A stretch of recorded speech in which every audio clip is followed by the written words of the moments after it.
¿Quién dijo que necesitas 1000 centímetros cúbicos para hacer una superbike? En los 90 Japón creó las 400 de 4 cilindros que giraban como Fórmula 1. CBR 400RR, CTXR 400, GSX-R 400. Máquinas pequeñas, ligeras y tan precisas que podían humillar a motos mucho más grandes. Hoy revivimos la era de las superbikes de bolsillo, las pequeñas bestias que hicieron historia. Para entender por qué existen estas motos, hay que viajar al Japón de los años 80. Un país donde las motos no eran simplemente un medio de transporte, eran parte de la cultura, de la identidad y sobre todo, de una obsesión nacional por la ingeniería y la competición. Japón no solo quería hacer motos, quería hacer las mejores motos del mundo. Pero había un factor clave que cambió completamente el juego: las regulaciones japonesas por cilindrada. El sistema estaba dividido principalmente en 250, 400 y 750 centímetros cúbicos. Y dentro de ese sistema, la categoría más importante para el público joven y entusiasta era la de 400. ¿Por qué? Porque era el equilibrio perfecto. Más accesible que una 750 en precio, impuestos y licencias, pero mucho más potente y emocionante que una 250. Era, literalmente, el punto ideal para el motociclista promedio japonés. Pero acá es donde Japón hizo algo que el resto del mundo nunca entendió del todo. En lugar de fabricar motos lógicas de 400, tranquilas y económicas, decidieron hacer exactamente lo contrario. Crearon mini superbikes, motos con chasis derivados de competición, motores de 4 cilindros que giraban a más de 14.000 RPM, suspensiones avanzadas y tecnología directamente inspirada en MotoGP. Eran motos pequeñas, pero construidas con la mentalidad de una máquina de carreras. Y cuando tenés 4 marcas japonesas con orgullo, dinero y obsesión por la perfección, pasa lo inevitable. Empieza una guerra. Honda, Yamaha, Kawasaki, Suzuki. Las 4 entraron en una competencia completamente descontrolada por dominar el segmento 400cc. No era solo una cuestión de ventas, era una cuestión de prestigio. Cada marca quería demostrar que podía construir la moto más avanzada, más rápida y más precisa de su categoría. Y lo más increíble es que no estaban limitadas por el sentido común. No importaba que fueran caras de fabricar. No importaba que el margen de ganancia fuera bajo. No importaba que fuera un mercado relativamente pequeño. Lo único que importaba era una cosa: ser mejores que las otras. Y lo que salió de esa guerra fue algo irrepetible. Una generación de motos que no tenían ningún sentido lógico, pero que justamente por eso se convirtieron en algunas de las máquinas más increíbles jamás creadas. Suzuki Bandit 400, la puerta de entrada. Empezamos con la más tranquila de la lista, la Suzuki Bandit 400. Pero ojo, tranquila, entre comillas, porque esta moto, aunque a simple vista parecía una naked común, escondía algo muy interesante debajo del tanque. No era solo una moto accesible, era una moto con ADN de competición. El gran secreto de la Bandit 400 estaba en su motor, un 4 cilindros en línea que derivaba directamente de la familia GSX-R, es decir, de motos diseñadas para correr. Esto no era marketing, era real. Suzuki tomó esa base deportiva y la adaptó a una moto más usable para la calle, pero sin quitarle su esencia. El resultado era un motor que entregaba cerca de 60 caballos, pero sobre todo que tenía un carácter completamente distinto a lo que uno esperaba en una naked de entrada. Subía de vueltas con una facilidad impresionante, y lo mejor venía arriba de todo. Porque esta moto no se manejaba como una típica 400 tranquila. La Bandit te pedía que la lleves alta de revoluciones. Tenía un motor que gritaba hasta las 13 o 14.000 RPM, con ese sonido agudo típico de los 4 cilindros japoneses de los 90. Y cuando llegabas a esa zona, la moto despertaba de verdad. No era una patada brutal como una 1000, pero sí una sensación progresiva, adictiva, que te hacía querer estirar cada marcha un poco más. Además, su configuración la hacía mucho más amigable que sus hermanas carenadas. Al ser naked, tenía una posición de manejo más cómoda, más relajada, ideal para el uso diario. No era tan radical como una GSX R400, pero tampoco lo necesitaba. Suzuki diseñó la Bandit como una moto que podías usar todos los días, sin perder ese toque deportivo que te recordaba constantemente de dónde venía su motor.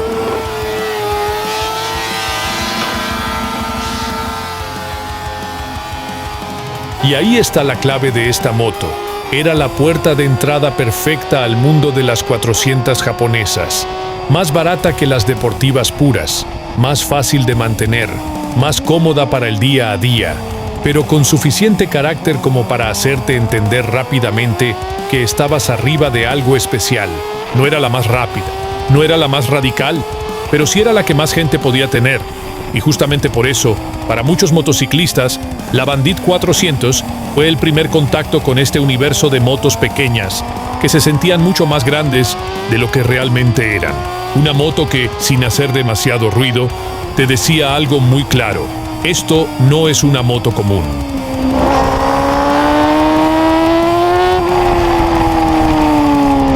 Honda CB1 400, el equilibrio perfecto. La Honda CB1 400 era, probablemente, la definición más pura de lo que significa una moto bien hecha. No era la más agresiva, no era la más radical, y definitivamente no era la que más llamaba la atención en una comparativa llena de carenados, colores de competición y estética de circuito. Pero tenía algo que muchas de esas motos no lograban: equilibrio.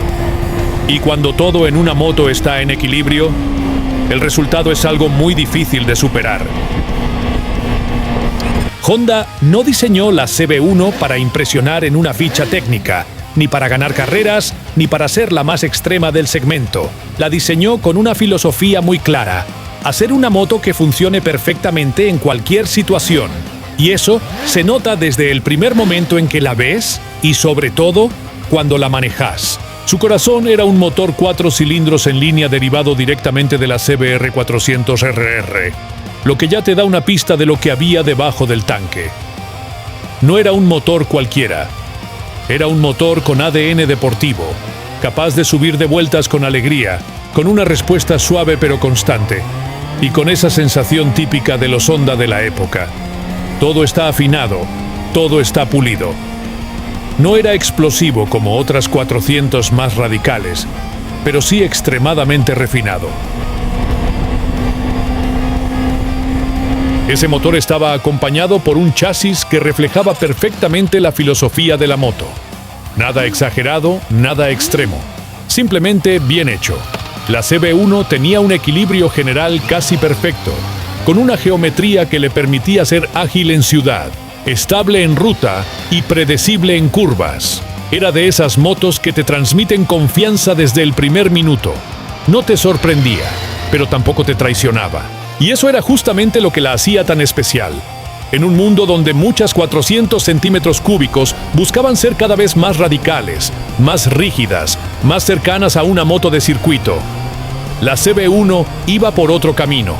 Era una moto que podías usar todos los días sin cansarte, sin sufrirla, sin tener que pelearte con ella. Era cómoda, lógica y extremadamente fácil de llevar rápido sin sentir que estabas al límite. Aunque no tenía estética agresiva ni llamativa, la Honda CB1 compensaba con algo más importante: equilibrio y fiabilidad. No buscaba impresionar, sino funcionar bien todos los días, ofreciendo una experiencia cómoda y predecible. Por eso, aunque no fue la más famosa, se convirtió en una de las más queridas. Una moto que nunca fallaba y representaba la verdadera perfección en equilibrio. Kawasaki ZX-R 400, la telefónica. La Kawasaki ZX-R 400 no venía a jugar, venía a correr. Y no es una forma de decirlo, es literalmente lo que Kawasaki tenía en mente cuando la diseñó. Porque dentro de toda esta guerra de las 400 centímetros cúbicos, Kawasaki fue probablemente la marca que más se acercó a trasladar una moto de circuito directamente a la calle, sin suavizarla demasiado. Desde el primer vistazo, ya dejaba claro que esto no era una moto común. Su diseño estaba completamente inspirado en las motos de competición de la época, con una estética agresiva, cargada de detalles que parecían sacados directamente del paddock. Pero lo más llamativo eran esas famosas tomas de aire laterales estilo Ram Air. Y aunque en muchos casos eran más visuales que funcionales, cumplían perfectamente su objetivo: hacerte sentir que estabas arriba de algo serio, algo de carreras. Pero la ZX-R 400 no era solo apariencia. Debajo de ese carenado había un conjunto muy trabajado. Su chasis ultra rígido estaba pensado para ofrecer la mayor precisión posible en conducción deportiva. Esto se traducía en una moto muy estable en curvas rápidas, muy firme al frenar fuerte y extremadamente directa en sus reacciones. No era una moto indulgente. Si cometías un error, te lo hacía saber. Pero si sabías manejarla, te recompensaba con una sensación muy cercana a una moto de circuito. El motor, como en todas estas 400 japonesas, era un 4 cilindros en línea de altas revoluciones, diseñado para rendir mejor en la parte alta del cuentavueltas. No era la más potente del segmento, pero sí tenía ese carácter agresivo que te obligaba a llevarla siempre alegre. Era una moto que te pedía conducción activa, que te invitaba a bajar marchas, a mantenerla en zona alta y a exprimir cada curva. Suzuki GSX-R 400 ADN puro Gixxer. La Suzuki GSX-R 400 no era una moto inspirada en la GSX-R, era literalmente una GSX-R en miniatura. Suzuki no hizo concesiones raras ni intentó suavizar el concepto para hacerla más accesible. Lo que hizo fue agarrar la filosofía de sus superbikes y reducirla a escala 400 centímetros cúbicos. El resultado fue una de las motos más puras y fieles al ADN deportivo de toda esta categoría. Desde el chasis ya se notaba que esto iba en serio. Utilizaba un chasis de aluminio, algo que en esa época era prácticamente tecnología de competición. Esto le daba una rigidez estructural muy superior a muchas motos del segmento, pero al mismo tiempo permitía mantener el peso muy bajo. Y acá está uno de sus puntos más fuertes: el peso. Era una moto increíblemente liviana, lo que hacía que cada cambio de dirección, cada frenada y cada aceleración se sintieran inmediatos. Esa combinación de bajo peso y rigidez le daba un comportamiento muy particular. La GSX-R 400 era afilada, precisa, directa. No había filtros entre el piloto y la moto. Cada movimiento del manillar se traducía instantáneamente en la trayectoria. Era el tipo de moto que te exigía estar concentrado, pero que al mismo tiempo te hacía sentir completamente conectado con lo que estaba pasando debajo tuyo. El motor, como era de esperar, era un 4 cilindros en línea de altas revoluciones, con ese carácter típico de las GSX-R. Necesitaba girar alto para dar lo mejor de sí. No era una moto de torque bajo. Era una moto que te pedía llevarla arriba, jugar con la caja, mantenerla viva.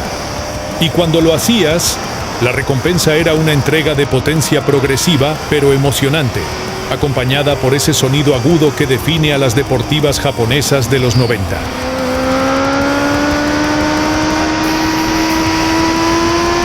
Yamaha FZR 400RR Ingeniería pura. Esta moto era, literalmente, una demostración de lo obsesiva que podía ser la ingeniería japonesa en los años 90. Yamaha no solo quería competir, quería perfeccionar, y con esta moto lo logró de una forma casi quirúrgica. Uno de sus mayores avances fue el sistema EXUP, Exhaust Ultimate Power Valve, una válvula en el escape que regulaba el flujo de gases según las revoluciones del motor. El resultado, algo que en las 400 era difícil de lograr: buen torque en bajas sin sacrificar potencia en altas. Básicamente, Yamaha consiguió que el motor fuera utilizable en todo el rango de revoluciones, algo que muchas rivales no lograban. A esto se le sumaba su famoso chasis Delta Box, derivado directamente de competición. Este tipo de chasis ofrecía una rigidez excepcional, lo que se traducía en una estabilidad impresionante en curvas rápidas y una precisión casi milimétrica en la trazada. La moto no dudaba, no flotaba, no se desarmaba, simplemente iba exactamente hacia donde la apuntabas. Y ahí es donde aparece su personalidad. La FZ-TR 400RR no era una moto salvaje ni impredecible, era todo lo contrario. Era clínica, precisa, calculada. Cada movimiento estaba bajo control, cada reacción era lógica. Era una moto que parecía diseñada por ingenieros obsesionados con eliminar cualquier imperfección en la conducción.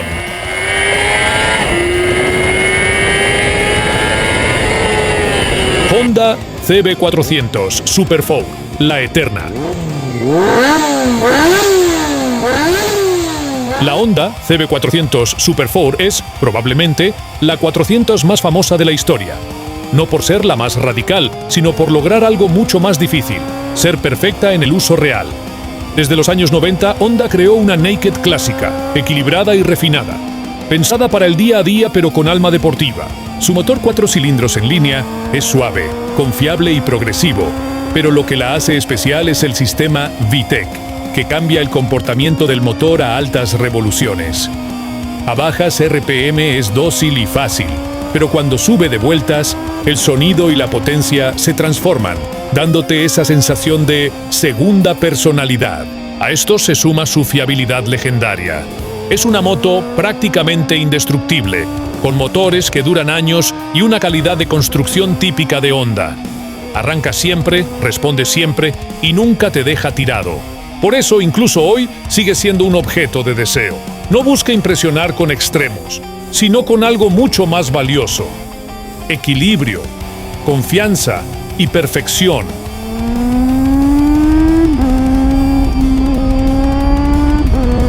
Honda CBR 400RR, la Baby Blade. La Honda CBR 400RR era, en esencia, una Honda Fireblade en miniatura. No era una simple 400 deportiva más. Era la forma en la que Honda llevaba su filosofía de superbike a un formato más pequeño, sin perder el espíritu. Y eso, en los años 90, era una declaración de intenciones bastante clara. No importaba la cilindrada, lo importante era cómo se sentía la moto. Desde el diseño ya marcaba la diferencia. Tenía una estética completamente inspirada en competición, con líneas agresivas, compactas y muy bien proporcionadas. Era una moto que, incluso parada, parecía estar lista para salir a pista. Todo en ella transmitía velocidad, precisión y ese ADN racing tan característico de Honda en esa época. El motor era otro de sus puntos fuertes, un 4 cilindros en línea, derivado de la experiencia de Honda en competición, extremadamente fiable, suave y con una capacidad de subir de vueltas impresionante. No era el más explosivo del segmento, pero sí uno de los más refinados. Podías llevarlo alto de RPM durante mucho tiempo sin sentir que el motor sufría, algo muy típico de Honda.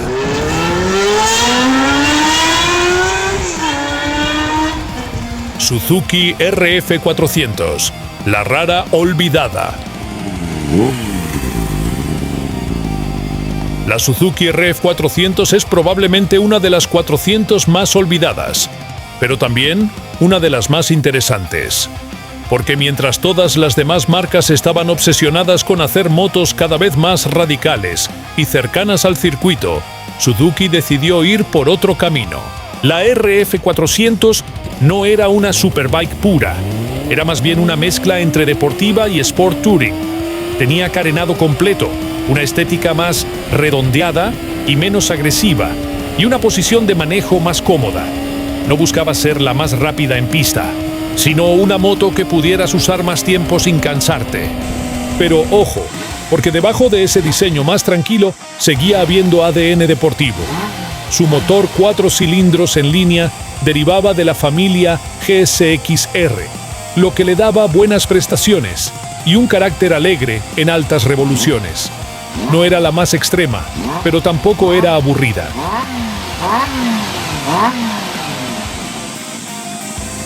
Y justamente por eso es una de las más curiosas de esta época, porque en medio de una guerra por ver quién hacía la moto más radical, La RF400 eligió ser diferente.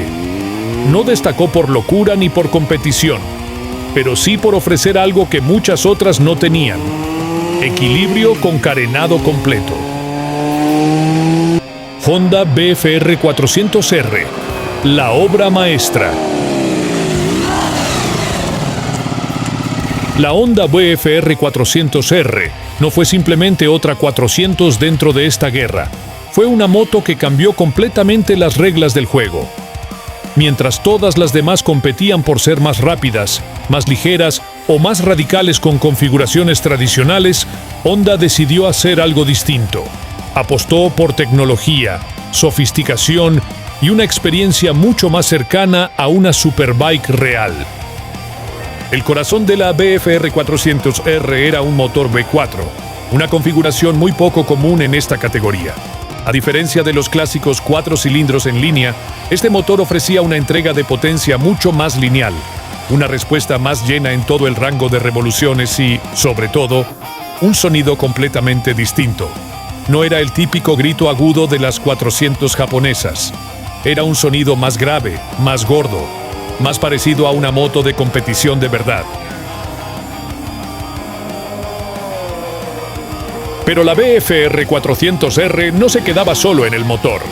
Uno de sus detalles más icónicos era el monobrazo trasero, una solución directamente heredada del mundo de las carreras. No solo mejoraba el acceso a la rueda y el mantenimiento, también le daba una estética única. Era imposible no mirarla y pensar que estabas viendo algo especial, algo diferente a todo lo demás en su segmento. Y esa inspiración no era casual. La BFR 400R estaba directamente basada en una de las motos más legendarias de Honda, la Honda RC30. De hecho, muchas personas la describen como una RC30 en miniatura, y no es exageración. Compartía no solo el concepto, sino también esa sensación de moto pensada con obsesión por el detalle y la calidad. Y finalmente, llegamos al punto más alto de toda esta locura. La Honda RVF 400 no era solo una evolución más, era la evolución definitiva. Honda tomó todo lo que había aprendido con la BFR 400R y lo llevó un paso más allá, puliendo cada detalle hasta crear una de las 400 más completas, sofisticadas y deseadas de la historia. El concepto seguía siendo el mismo: un motor V4 compacto, refinado y con un carácter único. Pero en la RVF todo se sentía más afinado. La entrega de potencia era más limpia, más precisa, más controlada. No buscaba ser salvaje, buscaba ser perfecta, y lo lograba. Cada aceleración, cada subida de vueltas, cada cambio de marcha se sentía trabajado al detalle. Uno de los grandes avances fue la incorporación de horquilla invertida, algo que en ese momento era tecnología de alto nivel. Esto mejoraba la rigidez del tren delantero, la estabilidad en frenadas fuertes y la precisión en curvas. La moto se sentía más moderna, más firme, más cercana a una superbike grande que a una simple 400. El chasis también recibió mejoras importantes, más refinado, más equilibrado, con una geometría que hacía que la moto fuera todavía más precisa sin perder estabilidad. A esto se sumaba el ya característico monobrazo trasero, que no solo aportaba funcionalidad, sino también una estética única que la diferenciaba de cualquier otra moto en su segmento.